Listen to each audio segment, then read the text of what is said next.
Hello. സദ്യയുടെ ക്ഷീണം മാറുമ്പോൾ തന്നെ അടുത്ത് അടുക്കള കാണൽ, മറുവീട്, അങ്ങനെയൊക്കെ പല പേരിൽ അറിയപ്പെടും. നമ്മളിവിടെയൊക്കെ അടുക്കള കാണൽ അതിന് പോകാനുള്ള സമയമായിട്ടുണ്ടായിരുന്നു.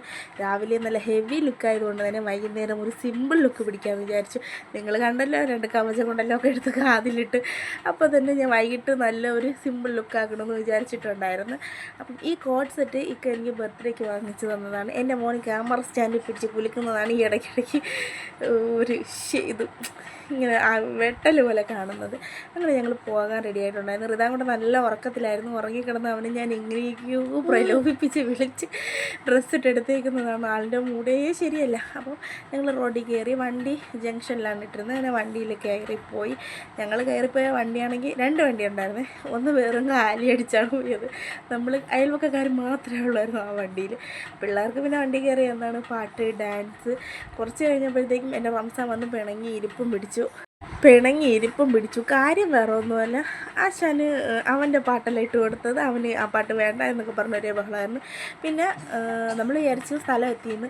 അപ്പോൾ ചെറുക്കൻ്റെ വീടായിരുന്നു. അപ്പോൾ അടുക്കള കാണാനല്ലേ പോകണം. അപ്പോൾ നമ്മൾ പോയി അടുക്കള ആദ്യം കാണാൻ നമ്മൾ ആദ്യം ചെറുക്കൻ്റെ വീട്ടിലാണ് കൊണ്ടുപോയത്. അത് കഴിഞ്ഞ് അവിടെ നിന്ന് വെള്ളമൊക്കെ കുടിച്ചിട്ട് ഒരല്പം കൂടെ വന്നപ്പോഴത്തേക്കാണ് ഈ റിസപ്ഷൻ നടക്കുന്ന സ്ഥലം എത്തിയത്. ഇതൊരു ഹോട്ടലാണ്. അപ്പം അവിടെ വെച്ചായിരുന്നു ഫങ്ഷൻ വെച്ചിരുന്നത്. നല്ല രസമുണ്ട് കേട്ടോ.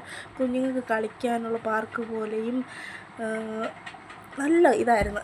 ഞങ്ങൾ കയറി ചെന്നോടനെ തന്നെ അവിടെ നല്ല ചൂട് ചായയും ബജിയൊക്കെ ഇടുന്നുണ്ടായിരുന്നു. അതൊക്കെ കഴിച്ച് മുകളിൽ കയറിയപ്പോൾ തന്നെ ഫുഡ് കഴിക്കാൻ പറഞ്ഞു. പിന്നെ ഒന്നും നോക്കിയില്ല, പോയി ഫുഡൊക്കെ എടുത്ത് കഴിച്ചു. പിന്നെ ഒരു ഡാൻസൊക്കെ ഉണ്ടായിരുന്നു. പിന്നെ ഞാനും എൻ്റെ പിള്ളേരും കൂടെ പോയി ഒരു വീഡിയോയും ഫോട്ടോയൊക്കെ എടുത്ത് പിന്നെ കുറച്ച് സമയം ഏകദേശം ഒരു മണിക്കൂറോളം നമ്മളവിടെ ഇരുന്നു.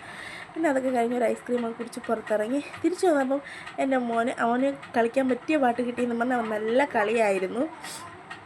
പിന്നെ അതാ വീടെത്തിയിട്ടുണ്ടായിരുന്നു.